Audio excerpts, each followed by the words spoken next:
स्वागत है आपका जागरण बदलाव एमएसएमई कॉन्क्लेव 2023 लखनऊ में। और हमारे साथ अभी मौजूद हैं मीशू से सौरभ पांडे जी। सर, स्वागत है आपका जागरण बदलाव की कॉन्क्लेव में। Thank you.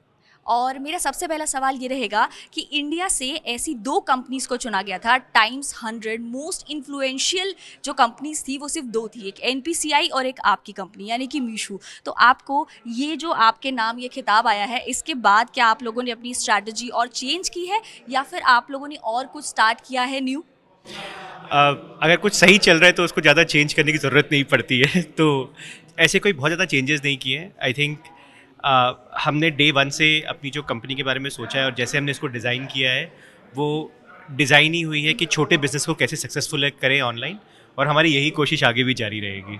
ओके, तो आपको क्या लगता है कि जैसे कि आपने पैनल डिस्कशन भी किया इस चीज़ पे कि जो टेक्नोलॉजी है वो एमएसएमईज के लिए कितना बड़ा रोल प्ले करती है? एमएसएमईज के लिए टेक्नोलॉजी को अडॉप्ट करना अब एक सर्वाइवल वाली बात है, बिकॉज इंडिया को कहा जाता है कि इंडिया एक जुगाड़ का देश है, राइट। जुगाड़ बहुत अच्छा चलता है।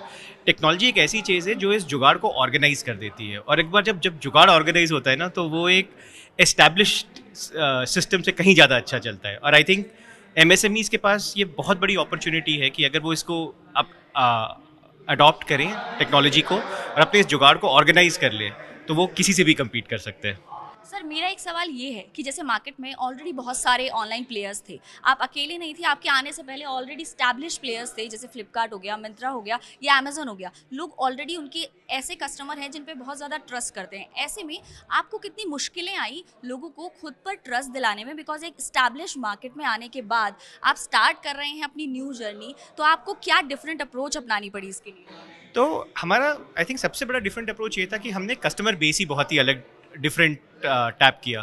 तो आज हमारे करीब 80% ऑर्डर टीयर 2 प्लस टाउन से आते हैं, जबकि आपने बाकी जिन प्लेटफॉर्म्स का नाम लिया वो ज़्यादा टीयर 1 फोकस्ड है।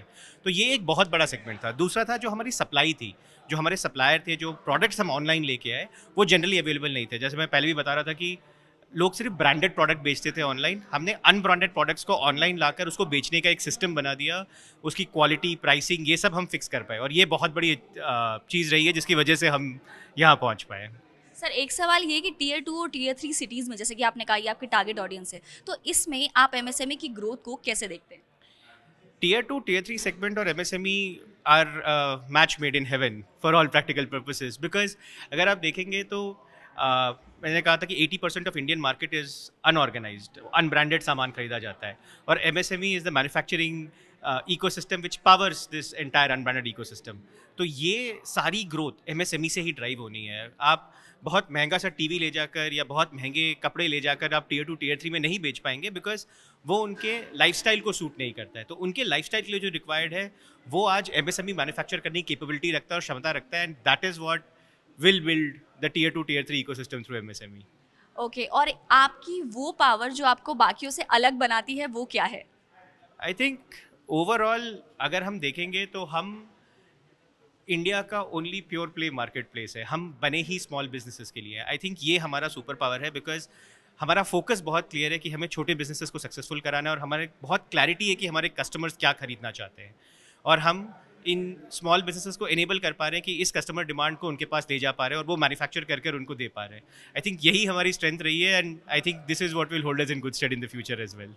ओके, इसके लिए आपको बहुत सारा गुड लक। और एक आखिरी सवाल आपसे कि हमारे जागरण की बदलाव की पहल को आप कैसे देखते हैं? आई थिंक ये बहुत इम्पॉर्टेंट स्टेप है, क्योंकि जागरूकता बहुत ज़रूरी होती है। ऐसे फोरम्स पे जहाँ पे ये डिस्कशन होता है कि क्या नई टेक्नोलॉजीज़ आ रही हैं, क्या नई चीज़ें हो रही हैं जो लोग अडॉप्ट कर सकते हैं, ये जो जागरूकता होती है इसी के बाद लोग जाकर खुद रिसर्च करते हैं और अडॉप्शन ड्राइव होता है। एंड आई थिंक ये बहुत ज़रूरी है ये सब चीज़ें करना, ताकि हम ये टेक्नोलॉजी वेव को आगे ले जा सकें। Thank you so much sir, आपका कीमती समय हमें देने। Thank you.